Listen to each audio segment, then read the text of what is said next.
This is going to start it off with how deceptive his cutter is right now. So you're going to watch this pitch. It's going to end up moving away to give a little bit of context.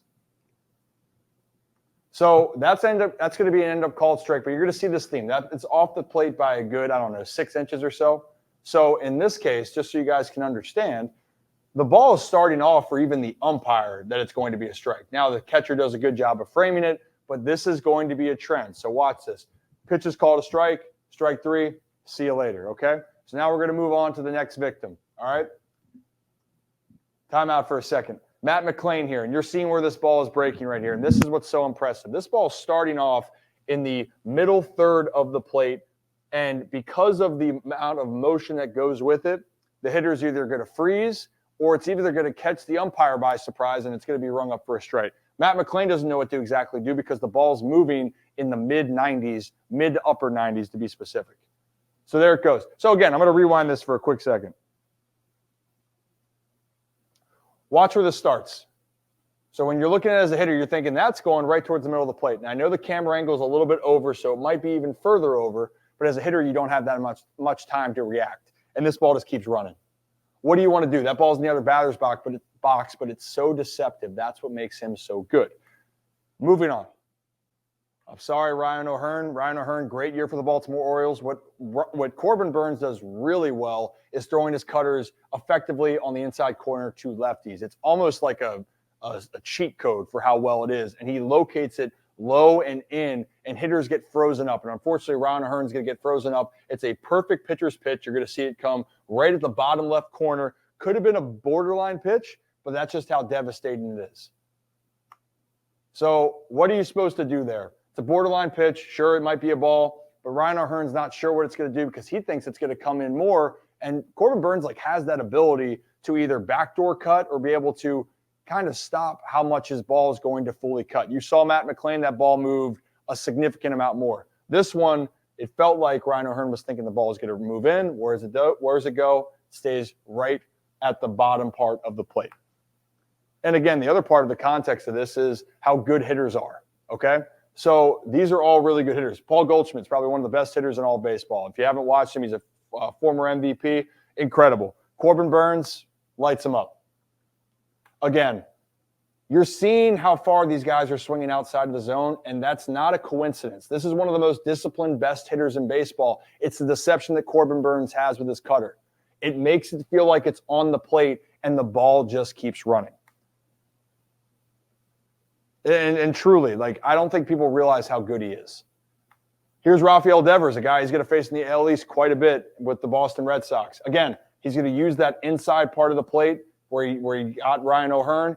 Again, that pitch is close. The umpire, not the best call, but it's so deceptive that the hitters are standing there. They don't know what to do.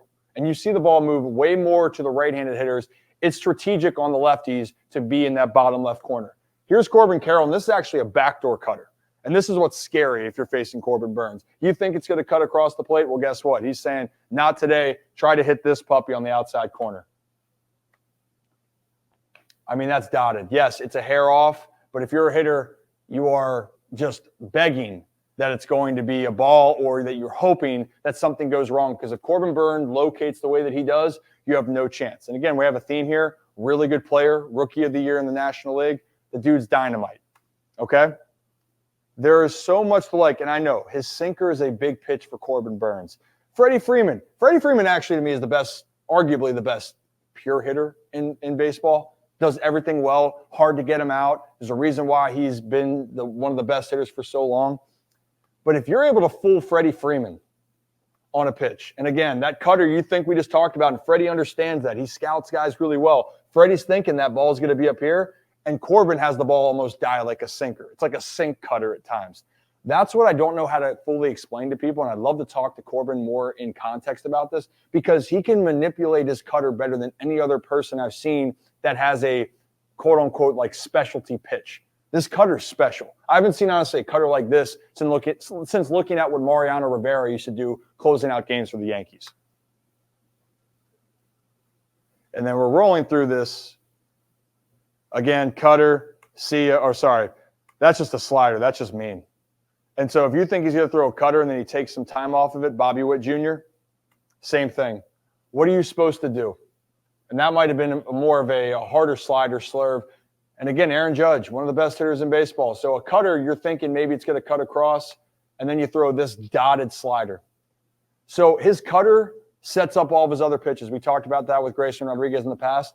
Corbin Burnes' cutter sets up everything else because everyone's anticipating a hard pitch coming across, and when it slows down and it's dotted like that, it's unhittable.